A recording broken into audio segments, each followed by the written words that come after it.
Hello, everyone, and welcome to the InPowerment series presented by My SC Education. My name is Dr. Shaunette Parker, and as always, I want to provide you with practical information, resources, and tools that will put you in a position of power to ensure you have all that is necessary to support your children. Tonight, we're going to discuss the importance of going beyond the packet to ensure that even though we're in this time of COVID, our children are able to receive a meaningful and enriching education. I'm joined by Frances Jones, a leader in homeschool education. Ms. Jones is an Orangeburg, South Carolina native and proud dyslexic, self-published children's book author, speaker, literacy advocate, learning style enthusiast, and refreshingly creative homeschool mom and coach. Frances has inspired hundreds of children across the state of South Carolina and beyond to become lifelong readers and learners. She is the author, illustrator, and publisher of the original children's book series, Cricket Curls Adventures, creator of the Readapalooza Children's Literacy Festival, which serves the community and focuses on the importance of reading literacy, in addition to reimagining and simplifying the homeschool experience for parents and guardians. So, Frances, welcome. Thank you for joining me tonight. I know Thank you so much. you're busy, as if you have time for one more thing, I suppose. But I'm going to ask that you squeeze me into your schedule. So thank you for I'm spending this next so hour glad with that me. you did. It is an honor. It's an honor, Shaunette. Thank you so much for having me. Thank you so much. You're welcome. It's so important to connect with individuals like you and to let people out there know that we have people who are working hard within this field. And but more importantly, I feel like I consider myself to be a regular person. And so it's Absolutely. important. Yeah, it's important for people to see that, Mhm. you don't have to be the, biggest scholar or the famous person out there to be able to do this work. And Absolutely. so I'm just excited to get an opportunity to get to know you better and to be in this fight with you. Thank you so much. Absolutely. So Absolutely. I want to let everybody know out there as we engage in this conversation, we're going to be active in the chat function. And so please, please, please, as we go through our discussion and share some resources and tools with you, make sure that you're asking questions and we're going to be responding back and forth. And we want to make sure that we're also connecting you with some resources that will help you. So it'll be so important for you to engage with us. Before we really jump into the heart of our conversation, I want you, because I read in your bio, and I know there's a lot of people out there when you read certain words or hear something called dyslexia, so many of us don't really know what that is, or we have a stereotype about what that is. Yeah. And I wanted you to start our conversation by talking about your personal experience with dyslexia and how that has kind of shaped and molded you into the educator you are and how you work with your own child when it comes to reading and literacy and all those things. So talk to me more about that. Yes, that's actually one of my favorite topics. I love to share that because I realized through visiting so many different schools, communicating with so many different children across the state, that so many children have difficulty reading and they don't know why. And I was lucky enough as a kindergartner growing up in my own educational journey, to have an extremely supportive single mother who happened to be a teacher.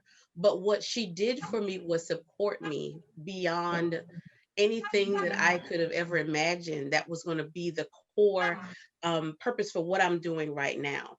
So, grew up, like you said, grew up in Orangeburg, South Carolina, born and raised, little country girl, and went to, of course, preschool and everything else. But as a child, I learned it was a very hard thing to learn how to read, and I didn't know why.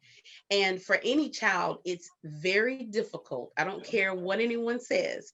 As a child, it is difficult to not be able to do things that other children are able to do easily. It's a very hard thing to deal with. And it can also be a confidence destroyer. It is very hard on that. So we have, as parents, and what I found that my mom did, she combated that. She made certain that regardless if I knew how to read or not, she still gave me everything I needed, even if it was something as simple as, I tell the kids all the time, summer vacations were not the same for me. I remember going to Kmart and getting stacks and stacks of, those workbooks that you get that they still sell. I remember getting stacks and stacks of those books, and she made me finish those throughout the summer. So I was always in summer school at home.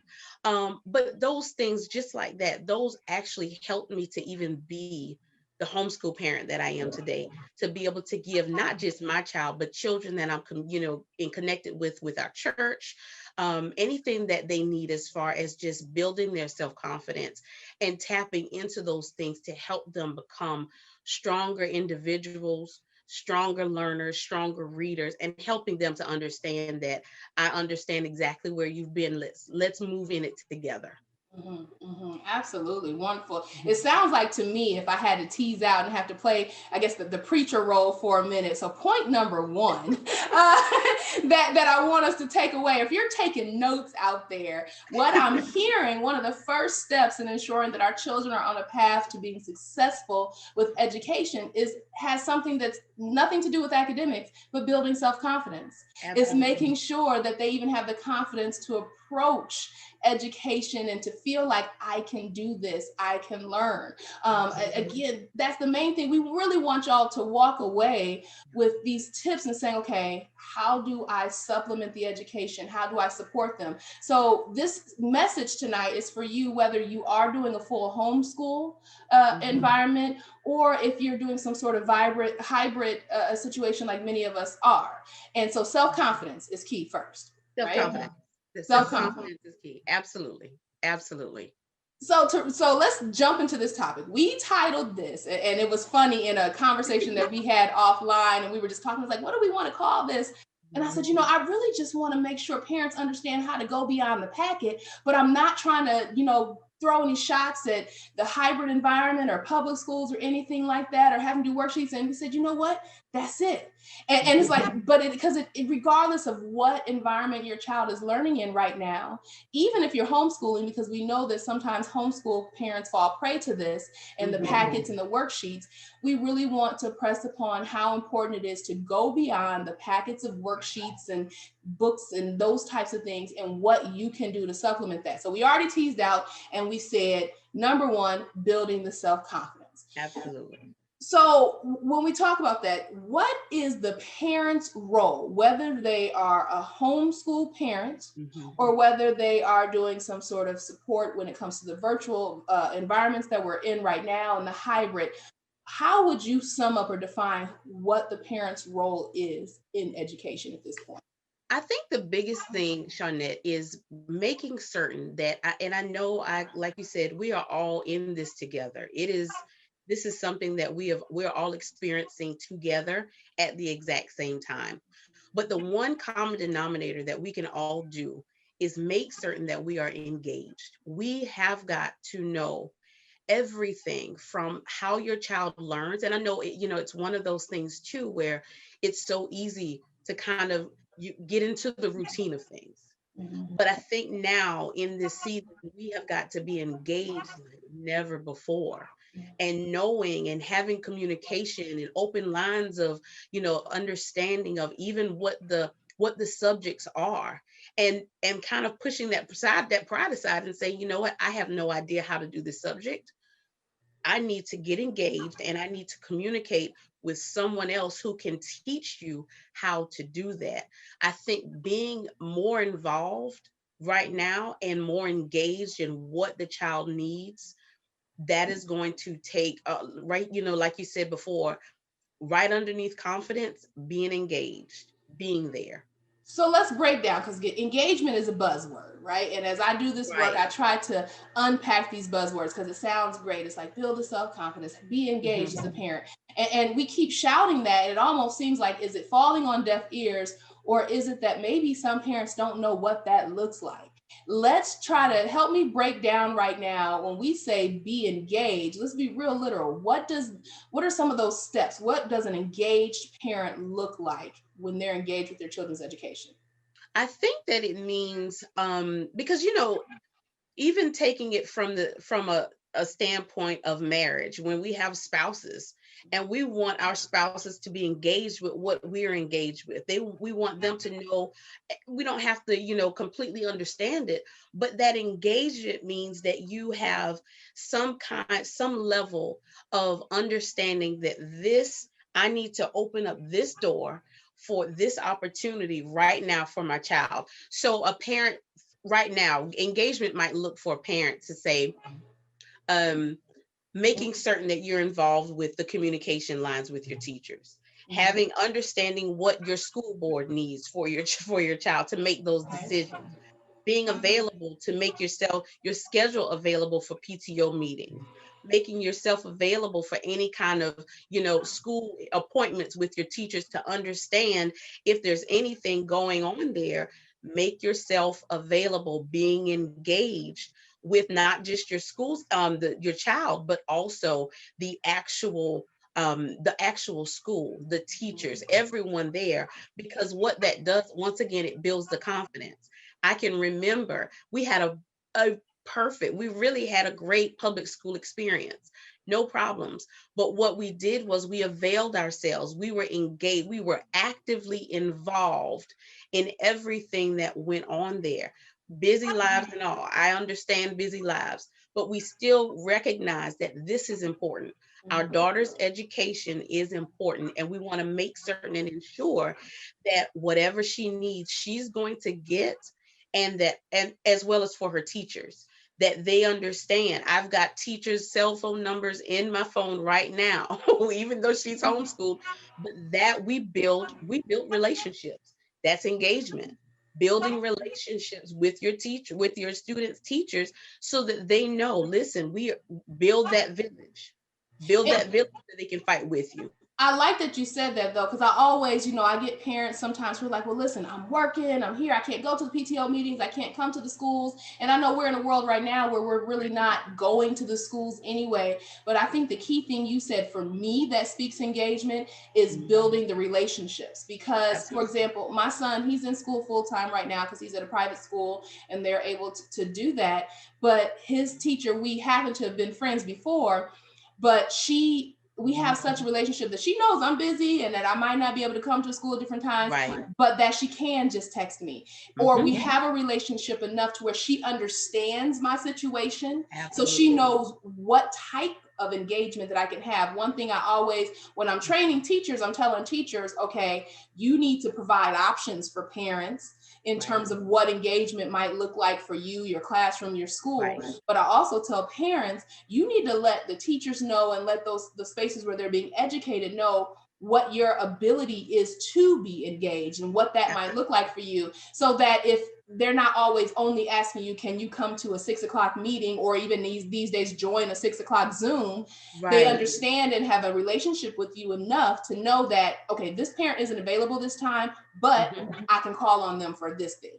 Absolutely. Yeah, yeah. So Absolutely. so we Absolutely. so we've lifted. So before we even get into the academics of it all, we said you got to build that self-confidence. I always want to bring us back to it and the topic of what we're talking about, and letting people know that again, these are practical tools to help you. We're going beyond the packet. And even before we get to the crux of the academic piece, Right. there's things we got to build that confidence in our children. We have to focus on the relationship building with Yeah. our school environment. So even if you are in a micro school right now, a pandemic pod, homeschool, virtual, Absolutely. private, whatever that is, we Hmm. have to build relationships with Absolutely. all of the stakeholders that have something to do with our children's education, Right. right? Absolutely. So Absolutely. what? So after that, we're building these relationships. We're into Hmm. the work. We're seeing the work. What's that next step for parents? What would you say? Ooh, that's a lot. Yeah, yeah, and it's such a fully loaded question, and I know that because it is so fully loaded, you have to, and I'm so glad that you're literally breaking it down, because it is so complex and it's not just one answer. It's not a one size fit all. But once you break it down into practical steps, things that people can say, okay, this is an area that I can then work on, now you can move forward.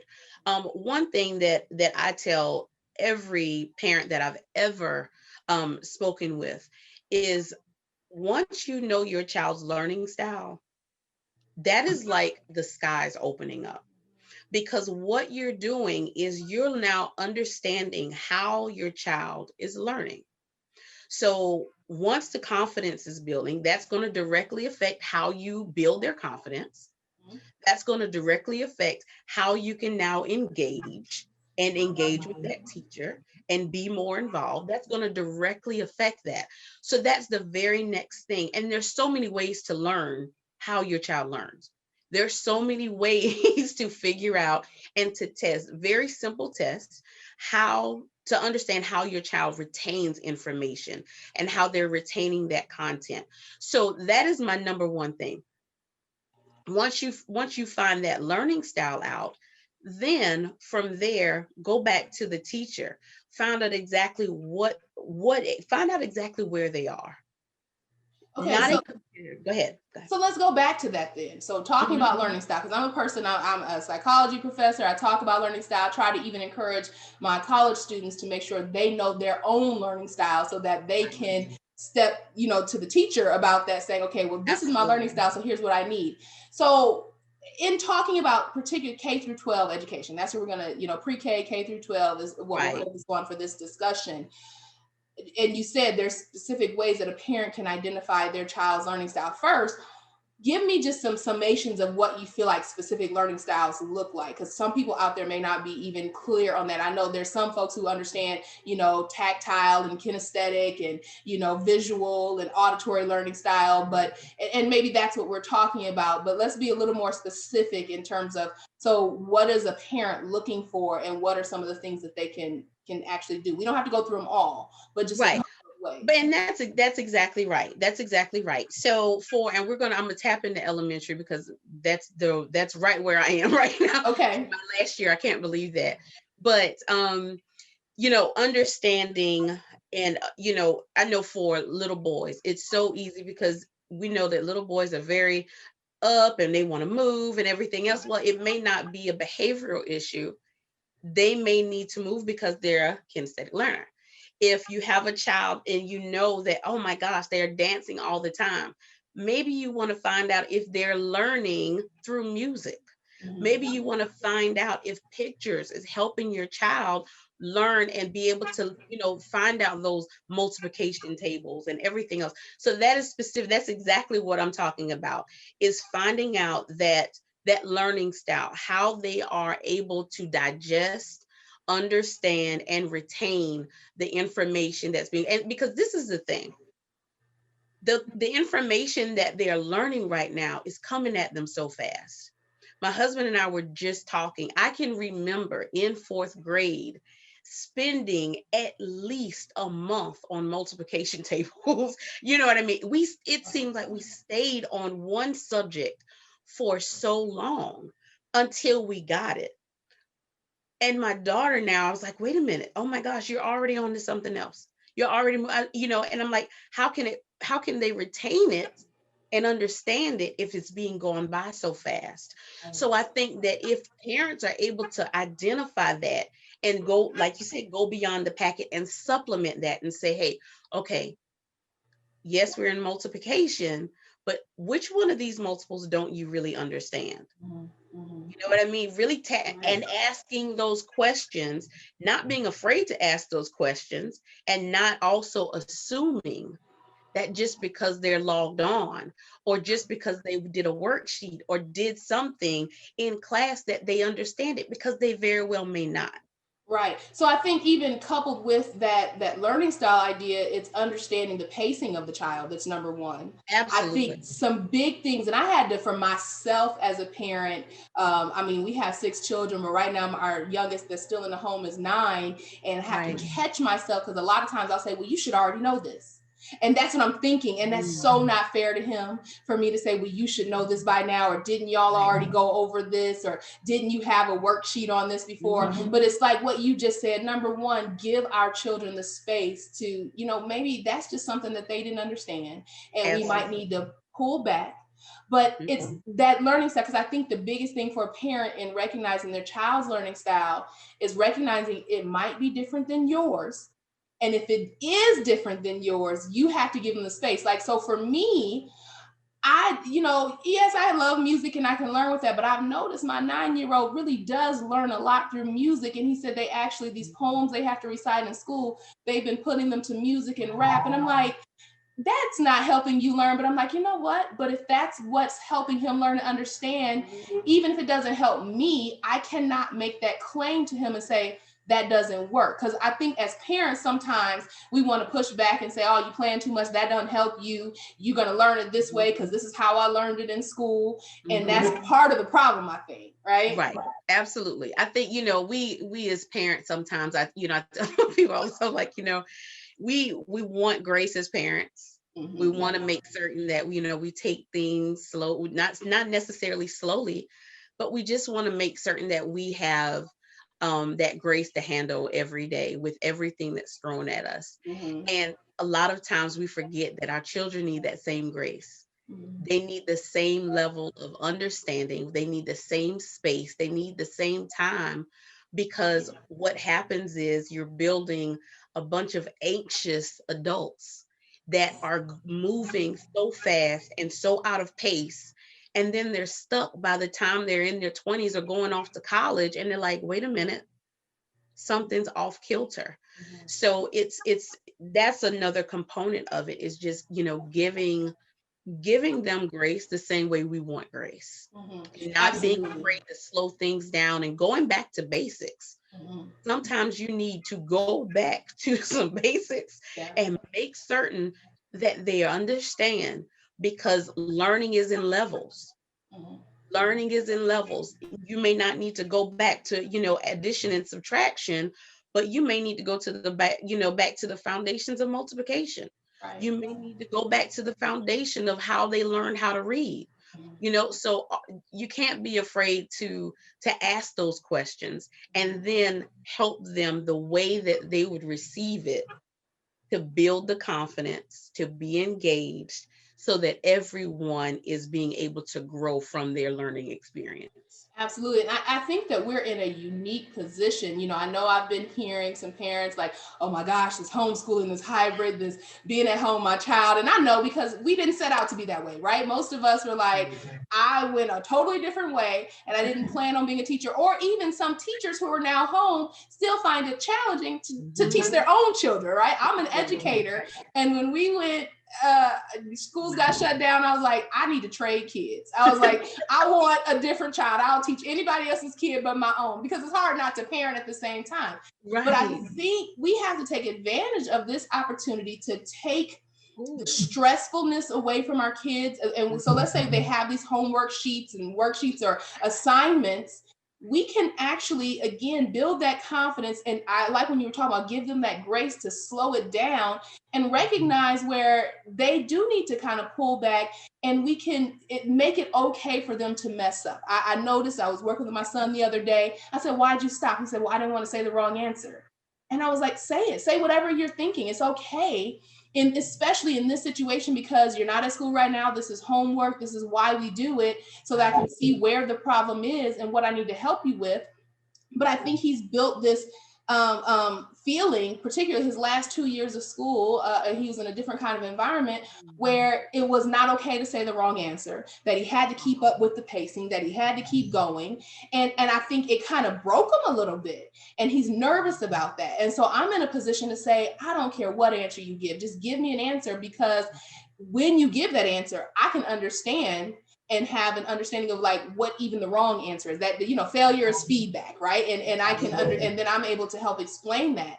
So I think as parents, if we can give our children that grace to just mess up, to do what's there, not get frustrated with them if they're not getting something right, because we should be able to pick up on a lot of the deficits that may have started to develop in a very traditional school environment. When I say traditional, I'm meaning because they were going to school every day. So you can have a traditional school environment, whether you're at the charter school or private school or virtual school or homeschool, but we're able to now in this space see what some of those issues might be. Yeah. Oh my gosh. And you hit the nail on the head. That is exactly right. It's an opportunity. And I know me and you had discussed this previously, that I've heard so many, parents, they get so befuddled because they don't know the answer, or it's so different from how they learned.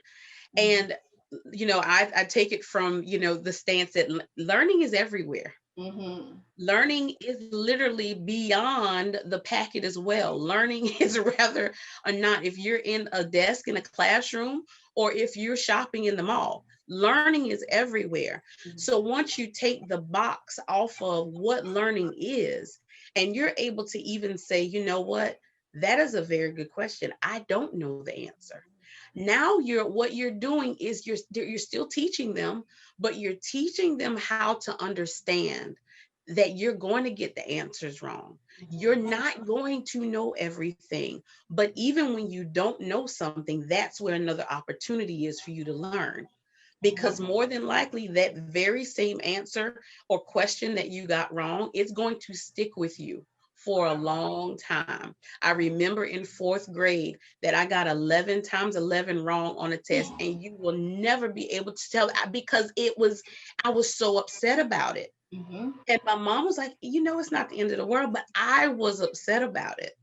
And once again, being who she was, you know, she comforted me, made certain that it's not the end of the world, but that is something that stuck with me all this time. But she still gave me that grace once again and that space to feel out. Are we something that I've always told our daughter was that I may never understand how you always feel, but your feelings will always be valid. Mhm. And I don't ever want her, and it bothers me to know when even other children may feel like their feelings may not be valid when it comes to their education, that I have no say in how I'm learning or what I'm learning. So that's another point there, to just step back and say it's okay to be wrong. Right. It Right. is okay to be wrong, Right. Yeah. And so we've said, yeah, we're building up to this, y'all, and Yes. hopefully you can walk away with this and you can start this. It's just like we taking you to church right now with Yeah. this, and we want you to start implementing it right away. Build that confidence, Mm-hmm. be engaged, right? Yeah. Check me if I'm wrong. Understand that learning style, and within that learning style, then understand the pace that your child is on and give Right. them a little bit of grace. Right. That even though we all kind of there's these standards that we're supposed to match, and we want our children to be at a certain place, and this is gets into like child development. Nobody wants to know that their child isn't developing Right. normally or where all the other children are. So we know there's a range for this though, but Mm-hmm. understanding that sometimes we might have an ability to push the development further if we take an opportunity to step back a little bit and go Absolutely. back and correct a few things and fix a few things along the way. And Absolutely. it's super important to be able to do that. Where do we Mm-hmm. go from there? Wow. So we continue on. We continue. I think really once you have, and a lot of those things, even when you were saying building your child's confidence isn't going to be a one and done thing. You're Mhm. going that's something that needs to be cultivated. That's something that is going to have to grow. Being engaged in your child's, whether it's just education or just life in general, it's gonna grow. It's gonna be cultivated. So these are also things I want to kind of do a side note here. These are also things that are just general. I mean, they're just really general, components there. Um, but I think another very important, of course, when you mentioned me, something that's very near and dear to me is the reading component. Mhm. And I get asked that all the time. How do I get my child to read more? Mhm. How? And my first question, it will always be, do they see you reading? Mhm. That's always going to be my very first question. If they don't see you reading, if they don't see that reading for you is a priority, how can you then in turn expect for reading to be a priority for them? Mhm. you know? So along with the encouragement and the confidence, now we know their learning style. Now we're giving them the grace. Now let's tap into a little bit of other things that need to be done along the way, because we know that, reading, that's a fundamental. Once you know how to read, everything else can be learned. So that's another thing, making certain that reading is a priority, not just for you, but for your family, making it a priority. And I always tell people too, don't make it something that's a chore. It should be another form of entertainment. It should be something where you can, for whatever, it could be for your whole family, or it can be just for yourself as quiet time, just to get a good book and read. Me and you were talking a while ago, just like Yeah, sharing good yeah, books, but absolutely. that's something that our children are seeing, to say, you know what, I'm just going to turn the TV off and I'm going to read. I'm going to expand. I was telling my daughter the other day, I said, every time you read, you're getting wrinkles on your brain. I said, get your brain nice and wrinkly, okay? And she was like, okay. So, it worked. But that's another very important thing, is making certain that our babies are reading.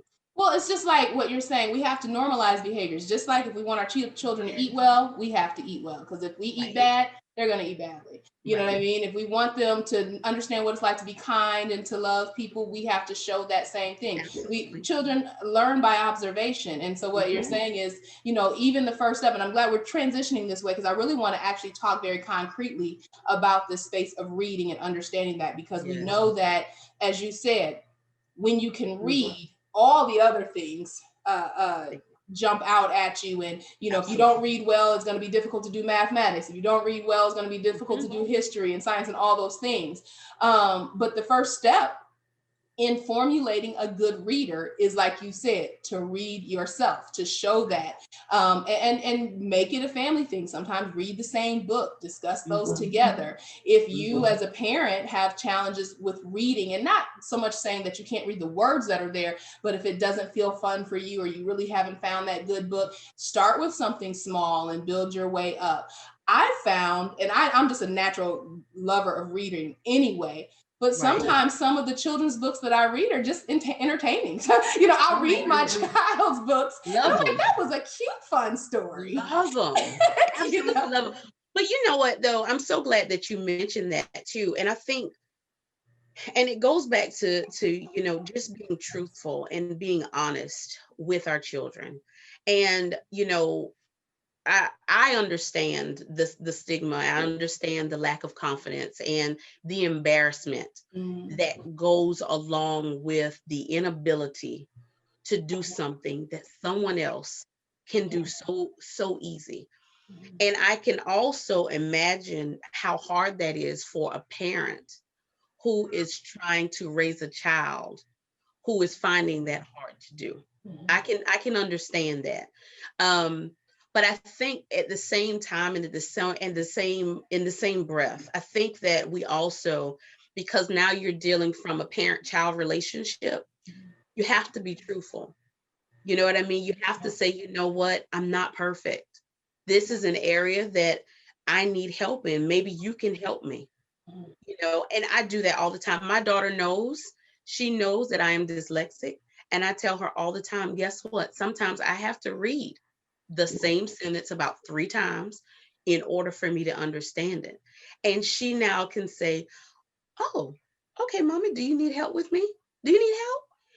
And it's building her confidence, because what now she's able to do, and says, you know what, my mommy isn't perfect. I know how she reads. I know how she learns. And now she's able to really kind of build my confidence. So it's really, I think another word here is partnership. I yeah. think that, I was thinking that. That's the exact word I was thinking. yeah, I think that's Yeah. the thing, is that parents and children right now, especially in the season that we're in, we've got to become partners with everything. It is a partnership. Children, we need them to, of course, understand, do their very best, but we also need parents to be engaged, to not feel as if they can't be vulnerable with their children. and say things, or, or just confide in them and say, you know what, I don't know the answer, but let's see if we can work on that together. I think that partnership is definitely another key component for this too.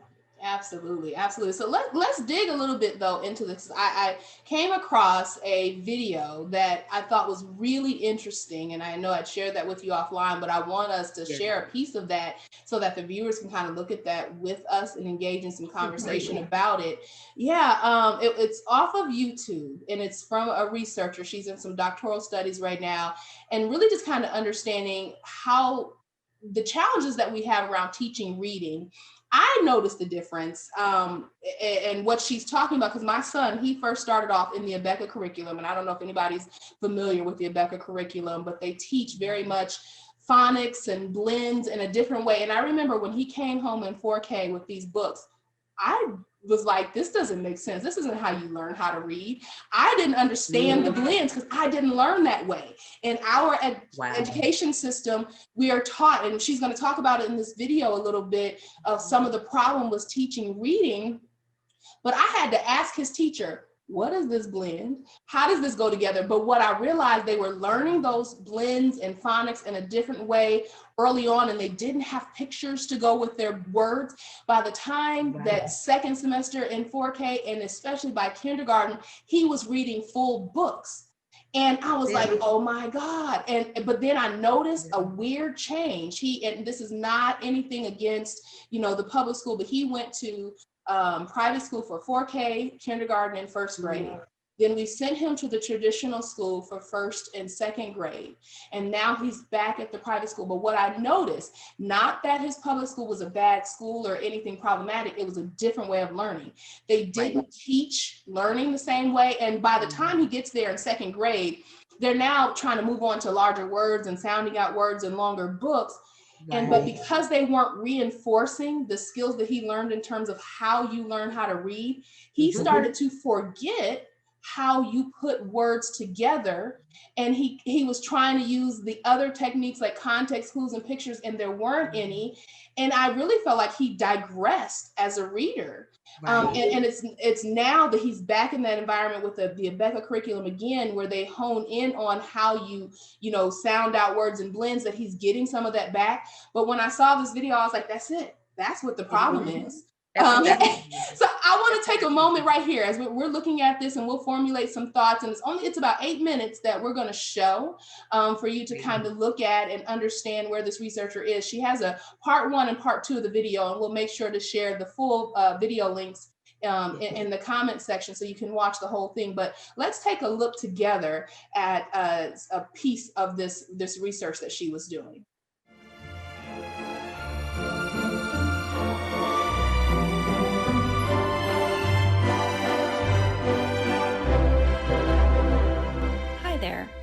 I'm the mom of a first grade student.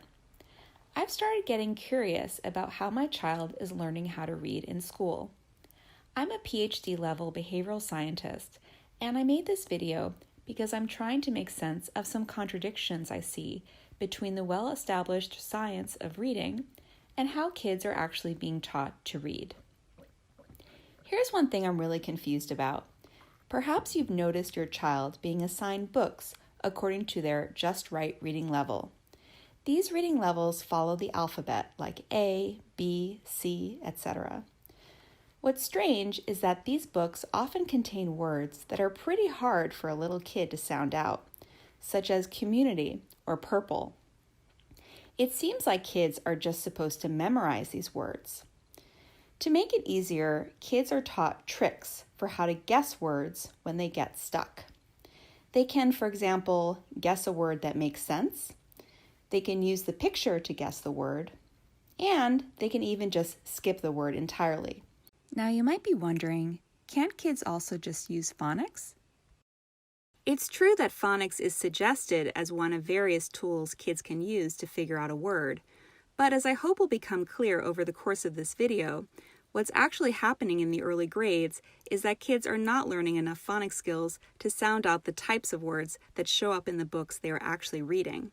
Furthermore, the other cue-based strategies, such as guessing from pictures or from context, are, according to experts, actually undermining their ability to read. All of this controversy got me wondering, will my kid learn how to read this way? I decided to do an experiment to find out, using Reading A to Z, also known as Raz Kids. This popular reading app uses books at the just right reading level. So I'm going to show you an online book, but what we learn here should apply to regular books that also use these just right levels. Here's how I did my experiment. First, I had my daughter read a book on Raz Kids. Then I had her read the same story, but this time with the pictures covered. Then I had her read the harder words from the story with no pictures and no context.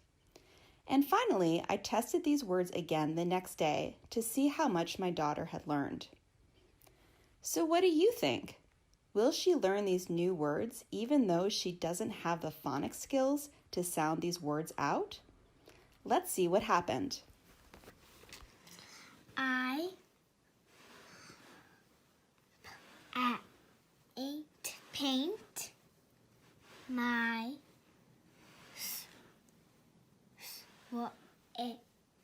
swing purple. I paint the fence purple. Yeah, it's amazing how you're reading without even looking at the words.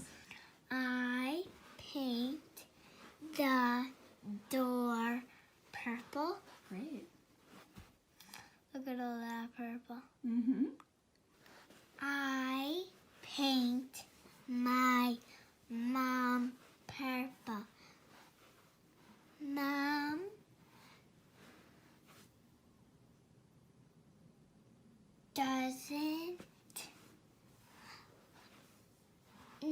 ought not like purple.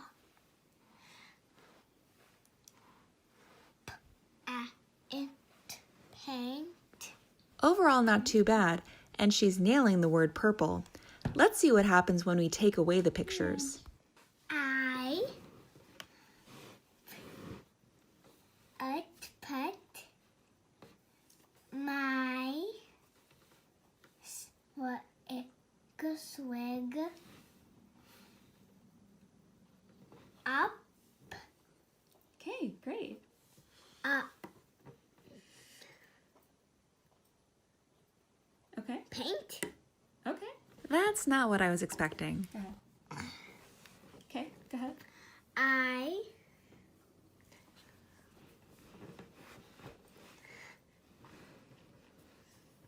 It doesn't work that way. You can tell she's really thrown off by the lack of pictures. She even forgets momentarily how to sound out words at all. It's a little hard without the picture. Paint. I like paint. The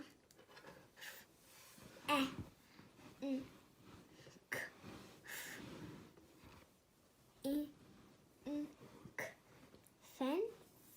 Good.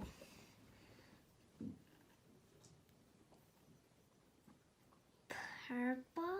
Okay. I paint the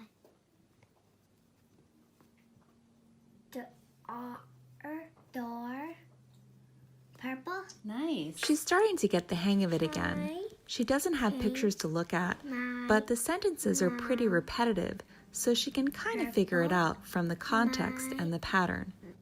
Mom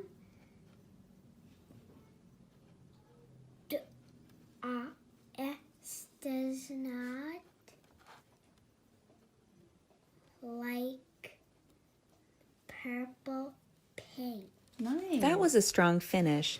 Now let's see what happens when she doesn't have any pictures or context to help her.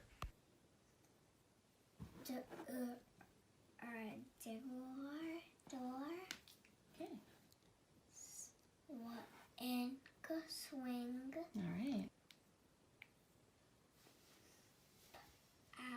And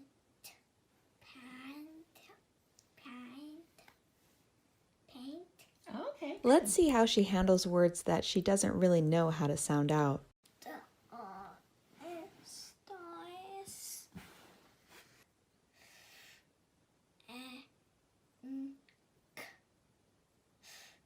ink, fink. Those words were a little tricky, but she'll definitely get this word. I mean, she saw this word, what, a million times?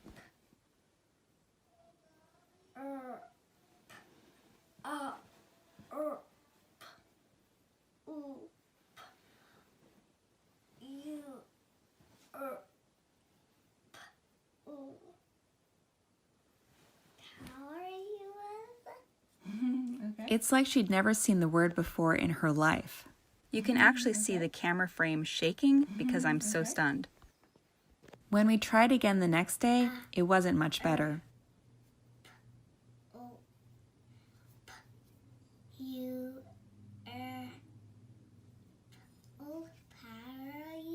Oh, good try. I wasn't expecting this at all.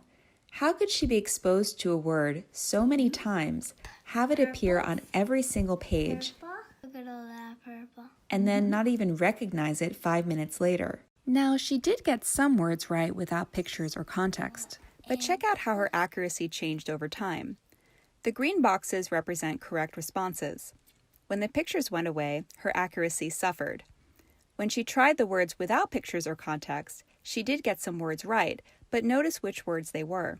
They were the words she was able to sound out. The words she previously guessed from pictures or context, she could no longer read once those cues were taken away, nor could she read them the next day. So I was completely fascinated by that. I stopped that right there. Again, you all are able to go in. We'll have the links down in the comment section to watch her entire video and the part 2. And she's going to give tips about how you deal with that. But we are going to talk a little bit about that and how to work beyond what was happening. So let's just talk quickly, as we get toward the end of our video here, what was happening with that? And it to me, when I saw that, I said, oh my gosh, this is it. This is the problem with how we're teaching kids how to learn how to read. What are some of your initial thoughts? It was so weird because I initially was in, it almost kind of felt when I went back to the past. And I was like, oh my gosh. I felt, especially when she couldn't get purple, that stuck with me because that is exactly how it felt. It was extremely frustrating, but I grew up with phonics. That takes my mom taught me phonics. That is how I got so acclimated with phonics and understanding just how important it was. But I have to applaud this mom who was like, something is wrong here, and who actually did the work to see where the missing links were. And it definitely was the phonics. That was the entire problem. But it was, while I understood as a parent, I know it was heartbreaking. I know it was, like she said, the device was literally trembling because she was pretty much in shock that she just said this word multiple times. Multiple times. She said it based on memory, and she said it based on learning her colors. She didn't say it based on reading the word. And that's the shocker. And that right there to me is like why it's so important to go beyond the packet, because the packets, the worksheets, the standards that are set up, the curricula that we're often given for our children is based on these things that she said before. And it's not a shot against the Raz kids or the ABC Mouse or anything. I mean, because it might work for some children. There's some success, right? Absolutely. But if you have that child and you're like, how come you don't know this? And we have this expectation. We think because they get this on a worksheet, because they had to write these spelling words 100 times, and because they're doing that, and that they know how to pronounce it. And there's a huge disconnect. And it just, my goodness, it amazed me. It's a huge disconnect from what we think is going on in terms of what they're learning, what they're actually understanding, the content, from what they actually know.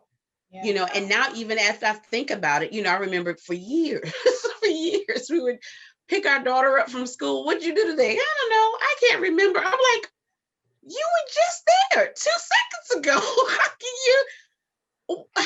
She's probably telling the truth. My Right. Eli, I asked him, and I still ask the question. He said, Mom, and he just broke it down. He said, whenever people ask that question, it's just a hard question to answer. He's like, I know I learned stuff, but you're asking me to go down and list all these things. I can't tell you what I learned. And so basically, I don't really ask him what he learned. I'm just like, how was school? How did it feel? Is there anything? Because I really took to heart when he said, I don't remember. I don't know. I don't feel like I learned anything.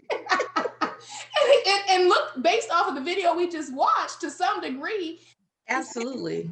It is where our kids are. And so it's almost like it's taking so much longer for these things to start to sink in. And we're expecting children to kind of get their aha moment on their own. And this is why we have children who aren't able to read by the 3rd grade, and we have all these issues. Whereas I've seen, and if you go back and when we share those links, you watch the other videos or try other approach, and we keep talking about phonics. So I want to dig into that a little bit more about what that specifically looks like. I've seen children, when they learn to read that way and understanding the blends and the phonics and even taking away the pictures, that they become readers faster, and they understand the construction of words and how to put those together in a way. And so sometimes, and I'm a children's book author too, and I love illustrations and pictures and all those different things. But to some degree, in certain situations, if we're teaching them to read, that can be a bit of a disservice. So what are some of those steps? What are some key things that parents should consider? And explain a little bit more what phonics is. We keep saying it, but I think that's a bit of a buzzword. Right. I think, phonics is simply put, it's the sounding. It's literally the breaking down of words and going and dissecting it. So you have apple. It's not just apple, but you have to literally break down the letters with each sound so that now they understand and the brain can recognize what that sound is that matches that letter. And of course, we know as adults and as readers ourselves that you have it can also be complex because now you kick in blends. Well, if you don't know what blend sounds like, then it's going to directly affect your spelling, which can directly affect your reading when you're understanding. So that's what phonics is. Phonics is literally the dissecting of words so that you can understand and identify what letter goes with what sound. And I think that, just to kind of go back to what you said, even just going back to basics. And I'm doing this now. Of course, you mentioned that I'm homeschooling, but there are things that I'm learning with my 5th grader that I'm like, what? What happened here? So I'm like, what? It's okay. That is the freedom that I have. I'm going to go back. And it really could have been if we were homeschooled or back into public school setting. We're going to go back to basics to make certain that you have these fundamentals and that you're building a solid foundation. And I'm glad I said solid foundation because that is exactly what phonics is. Yeah. Phonics is given. If you look up phonics, it's going to probably take you to the grade levels between pre-K up to 1st grade. You're not going to find many phonics things that are going to go into the higher levels because that's a foundational skill that for whatever reason has been kind of diluted over the years and is directly affected our young children just based on how they're retaining and being able to read. So going back to those foundational parents, that's exactly what you can do. Going back to the basics of something as simple, like you said, with phonics. Yeah. And once you learn that, and they're able to apply it in different situations. And I know that's the main thing I keep telling my son. I'm like, Elijah, now that he's learning new words and sounding, I said, remember your blends. Remember that. Because at first, like I said, I didn't even know what a blend was. Right. Before he started 4K with it, because that's not how I learned to read. Right. But then it made sense. And I'm like, the blends, pay attention to how they blend. And now so I've had to go back and reteach him. Exactly. Because he knows what the sound of each letter is. He knows most of his blends. But again, when he had that 2 years off from a different kind of learning, he lost a disconnect. So we've been reviewing blends, literally having to pull out some of his 4K, 5K books his Yeah. reading books and saying, now remember what this blend does, now apply that same sound and what it looks like to these other words, because there's only so many blends that you can have in the English language, right? And so it's like a separate alphabet, and we're happy to share some resources to where you can find that particular information to be able to teach that. So if you have a struggling reader at home, consider what you've watched in that short clip that we showed and go back and watch her full videos.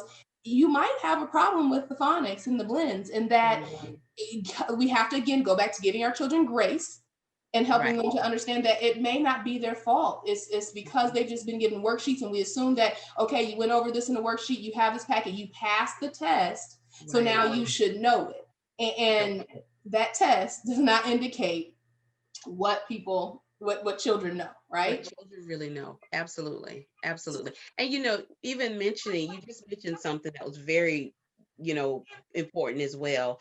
I think a lot of times, and it goes back to the confidence. I keep going back to confidence because I understand just how crucial that one component can be for anyone, but particularly for a young learner.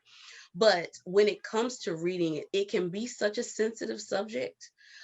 Once again, because of course, as they start getting older and reports and making presentations, because of course, now you have to read in public and you talking about public speaking, it can really tap into your confidence.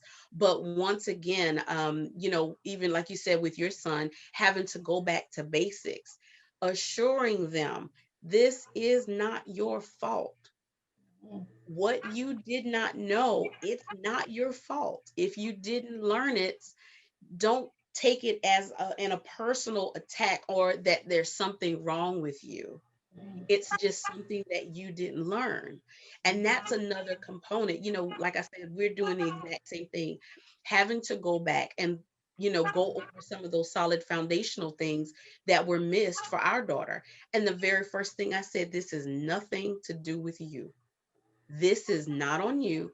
This is making certain and ensuring that you have everything you need to be able to build all of the content and information that you're going to need for the upcoming years of school. That's all this is. That's all this is. So once again, cushioning and protecting and cultivating that confidence is key. Right, absolutely. Well, I think that we could probably continue to talk forever. And we already talked about and said, you know what, that we might need a part 2 of the series. And Yeah. I think it's going to also depend on just kind of what kind of feedback we're getting. And we want to encourage you out there to ask your questions, to leave information, to see where we can go next steps. And if there's other resources that we can provide, even along the lines of this topic. So we may be back for a part 2 of this and continuing with this theme of going beyond the packet and what it is as parents that we should be supplementing or looking for. And I even still say supplement, even if you're in the homeschool space, because I think sometimes you might be a part of a co-op or you've got curriculum from somewhere. And sometimes even as homeschool parents, you might get kind of in a box a little bit and need to go beyond what you think, the education should be. And I don't know what your homeschool environment looks like. If you are using that, sometimes it is sitting them down with worksheets. And so we want to say, there's just so much more to learning and education than what's on that piece of paper or what we can put there. I think it's about us being transparent with our children and saying, see, this is learning, this is education, this is something new, and validating that. You have shared with me some tips, and I just kind of want to end our conversation by summing that up and sharing with viewers these steps that you said that they could actually go in and start to implement. So go ahead and walk us through those particular tips that you have for us. Absolutely. So the first thing, I had mentioned this before, the importance of making certain that your child sees you reading. That is very important. So number one, make certain that along with making certain that they see you reading, you want to make certain that you have content for them to read at home. They shouldn't wait for a trip to the library for them to be able to get a book. Make certain that that they have a library at home that's readily available for them to be able to read fun and engaging content that interests them, doesn't interest you, but that interests them.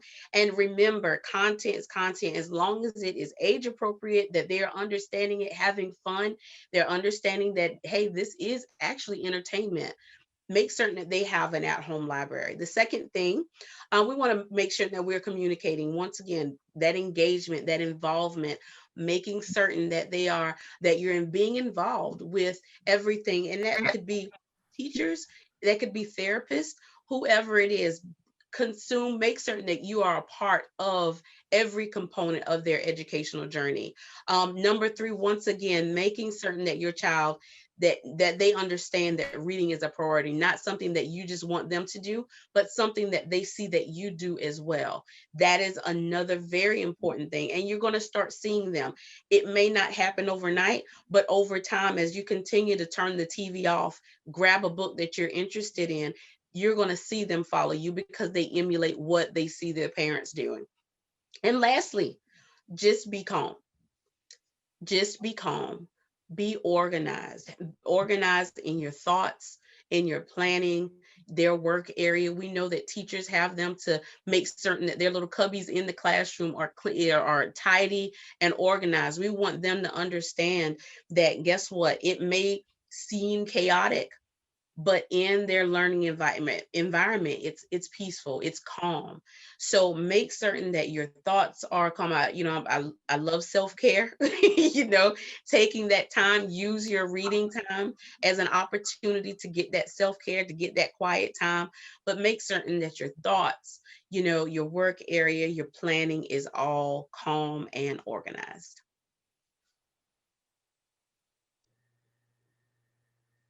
Awesome. And so I feel energized, and I feel very inspired to take on some of these tips. I think even the best of us and the ones we think that we are doing all of these things, or we have it, and sometimes it just helps to kind of get a refresher or to check ourselves and to see how much. I love to read and I read a lot, but I don't know that I always ensure my son reads because he has to read for school, but pushing him to read for fun is something. And I think I'm going to take my own advice and not criticize what he chooses to read, because he reads those dog man books and I'm like, that's not really a book. And I'm like, I guess it is. It's a graphic novel. He loves it, and it might not be my thing, but as long as he's picking up a book to read. Yes. And it's so funny you say that, Shaunette. It is literally quiet downstairs, and I know she's reading Dog Man right now.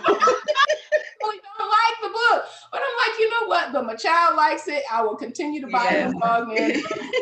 Sure, I can't get with it, but if that's what he's doing versus playing a video game, then Hey, I have there to. you go. But I do think I need to scrub down the library and make it more visible for him, and things like that. Because I have my bookshelf and library, but that might be something together. I say, let's get a new bookshelf and make your own library in your space, and he might be fine with that.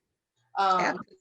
So I appreciate this time together and you giving me some tips. And I hope those of you who are watching out there and engaging with us, that you feel like you've learned something new. Please make sure that you like and share this video with others, and connect with us. Let us know what resources that you need, or if there's more information. Both of us are quite accessible via email, so we'll make sure that you have that information within the link, and we're happy to connect, and we can set up some Zoom meetings, and we're all about parents. I know I'm speaking for Francis.